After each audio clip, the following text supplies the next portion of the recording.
You are better off in a place where you are maintaining trust than in a place where you are regaining trust. I'll say that again.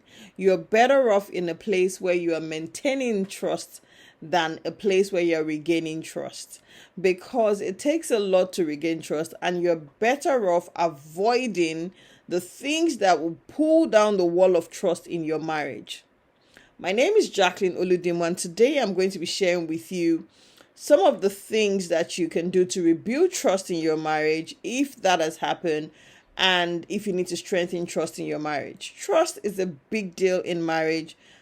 If you are in a relationship that lacks trust, you are you are in a place where you are stuck, because a relationship without trust is like a car without fuel. It's actually like a human body without oxygen. You can be in it, but you are going nowhere.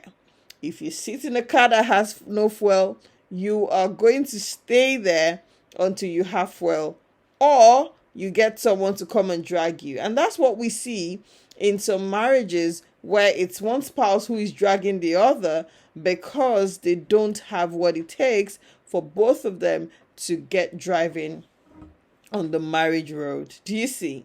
I hope this blesses you. My name is Jacqueline Oludimu, your marriage evangelist, and I want to share tonight.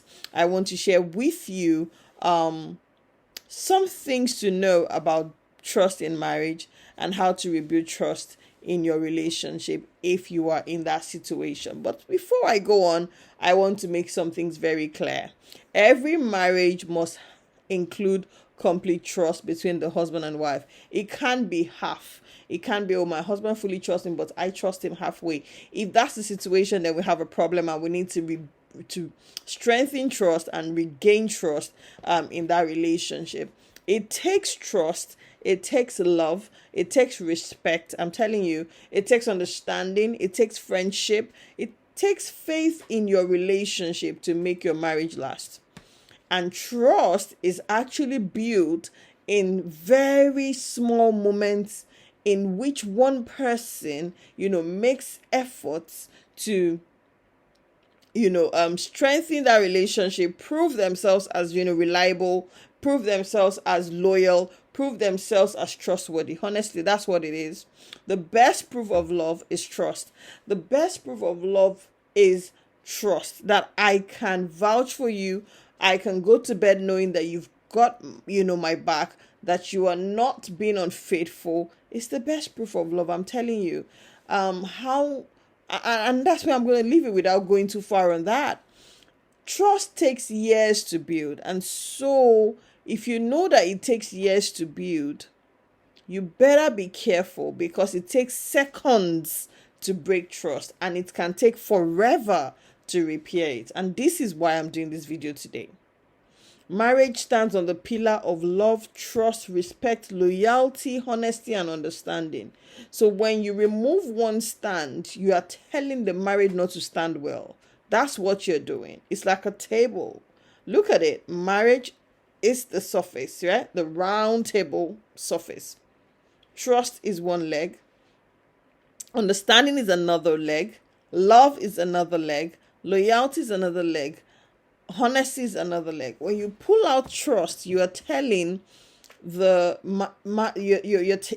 definitely asking that the table doesn't stand properly, and if possible, that the table falls apart. And that's why I say that trust is the super glue of any relationship. And if there is no trust, if trust is lacking, then you are going to have a things fall apart situation in your relationship. But how can I rebuild trust? I mean, we have had an issue. I have done what I shouldn't do. She doesn't trust me anymore. Sometimes it's even the fact that a spouse spends money that, we're saving together, or maybe you started having emotional affairs or chatting or flirting with your colleague, and your wife has seen it. Or it may even be full-fledged infidelity. Well, I'm going to share a few tips on rebuilding trust. And I think the first thing I want to say is that make mistakes, yeah, but avoid breaking trust. But when you have, then you have to begin to think about coming clean. Coming clean is going to be is going to be the beginning of rebuilding trust. What's the first thing? You're coming clean, saying, this has happened, I have done this, I shouldn't have done it. You are owning up. You are not trying to admit fault and gaslight. You're not going to do that. You're not going to get anything. You are going to clearly come open, and you're going to say, I have done this, I shouldn't have done this. This is what it has cost us, and I regret my actions. Do you see the choice of words I'm using? And you have to mean it. That's one part of it. The second part of it is fully acknowledging what your actions have meant, or what it has done, the impact of your actions on your partner. You have to fully admit, you have to fully apologize for that, honestly. And then the next thing is to now consistently change your behavior. If you're, as an example, what led to distrust, what led to the falling of the wall of trust in your marriage was the fact that you open the door and you don't shut the door, as an example. If you want to build or regain trust, what you want to start doing is to make sure that when you go out of the room now, you open the door and you shut it.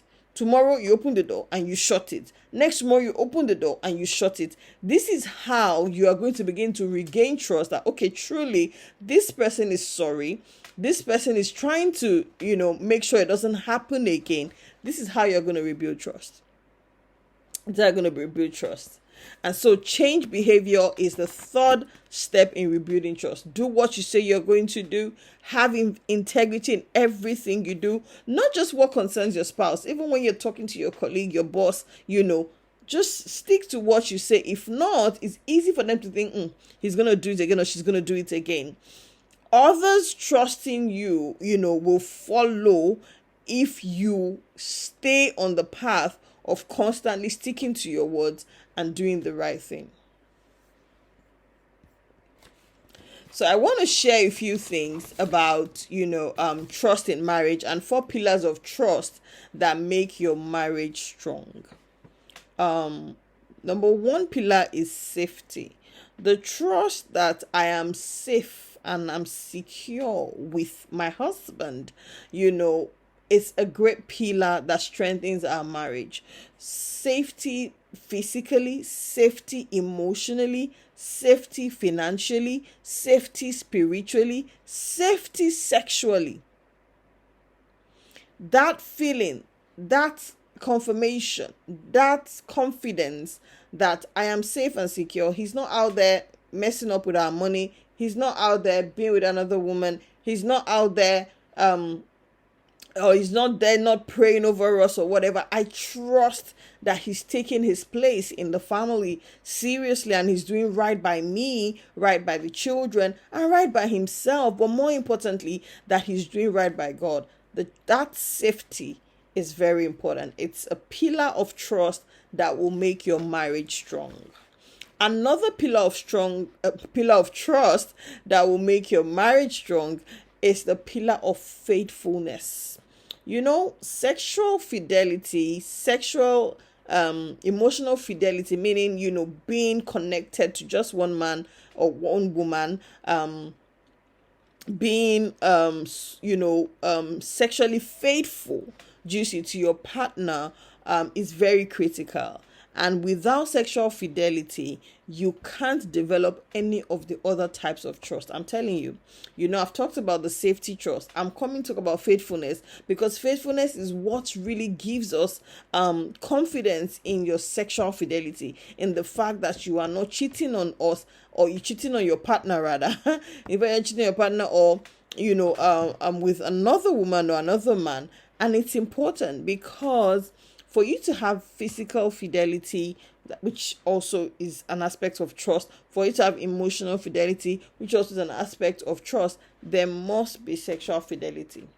The walls of physical fidelity and emotional fidelity will break when sexual fidelity has broken. Sharing secrets with your spouse is going to be another way to actually build and regain, trust. Being open, being very vulnerable, allowing them to see you and hear, and saying what's on your mind is going to also help to strengthen emotional faithfulness, strengthen trust in that relationship, knowing that no matter what happens, you will be there for them, is going to also help you in strengthening and regaining trust with your partner. Constantly stating and acting that I'm not going to choose anyone over you, it's you and me together forever, will go a long way.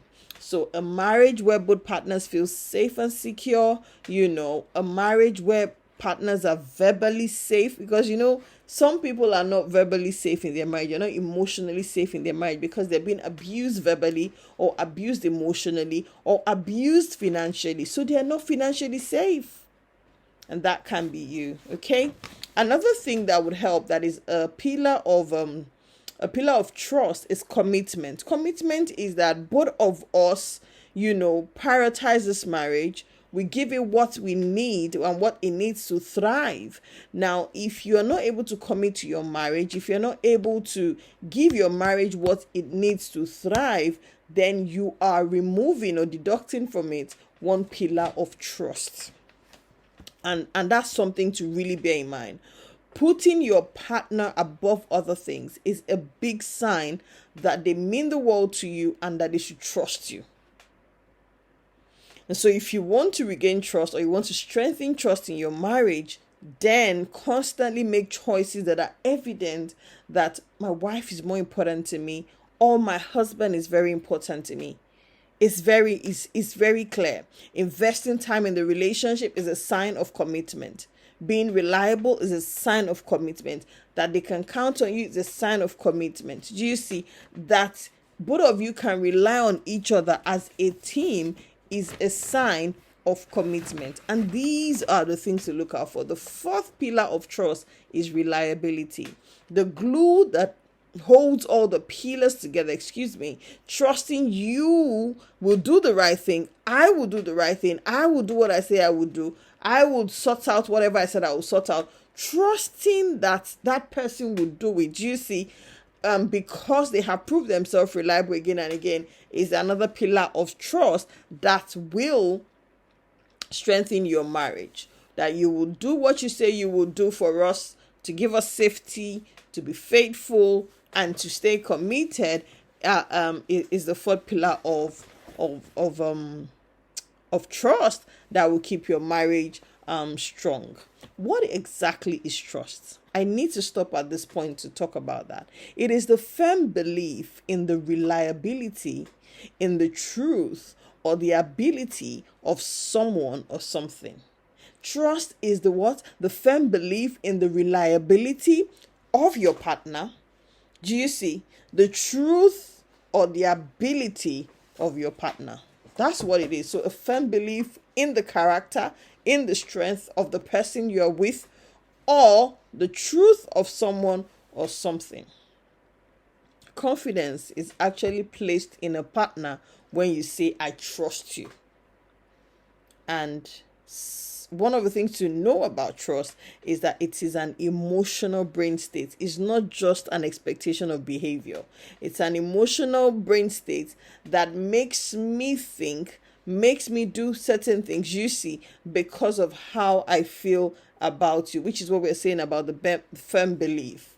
A belief in a probability that a person will behave in certain ways is also what we call trust. That this is how they're going to do. This is what they're going to do. I believe that this is when he comes back, he will do this. When he finishes work, he will be back at so time. Just that, even that ability to predict, someone's, steps, lives, and, in a way that it actually tallies is very important. And so I thought to share all of that with you as a way to show you, some of the things to look out for, some of the things to ensure you strengthen in your relationship. Before I go, I want to clarify that secrecy is the enemy of intimacy and trust in your marriage. Every healthy relationship is built on the foundation of honesty and trust. Where there's no honesty and trust, most likely the couple in that marriage the spouses in that marriage are acting anyhow they want, and they're doing things anyhow, and they have left things to key Sarah Sarah. When you leave your marriage to key Sarah Sarah, then you can expect the things that happen to such marriages to happen: separation, divorce, abuse, etc. You can't build a strong relationship on half truth or half lies. So please come clean, especially for those who are not even yet married and want to get married. Come clean, because you cannot build a strong, solid marriage relationship on half truths or half lies.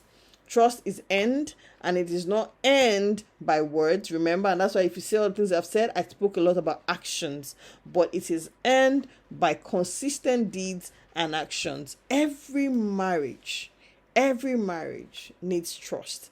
And so do all you can to keep maintaining trust in your relationship, so that you don't have to be on the spectrum of regaining trust, because it is not easy. Whilst, like I said, it takes seconds to break trust, it actually does take many years to build trust, and in fact it can take forever to regain trust. So stay on the wise path, on the side that maintains trust, and avoid anything that is going to pull down the wall of trust in your marriage. I hope this video has helped you, and I hope it has opened up your eye to see what you can do better, and I hope it strengthens the trust and the love that you have in your marriage. Please, before you go, subscribe to this channel if you haven't, like this video, leave me a comment, and more importantly, share the video with someone you know that this will bless. And until I do another video, take care of yourself. Bye bye. Thank you.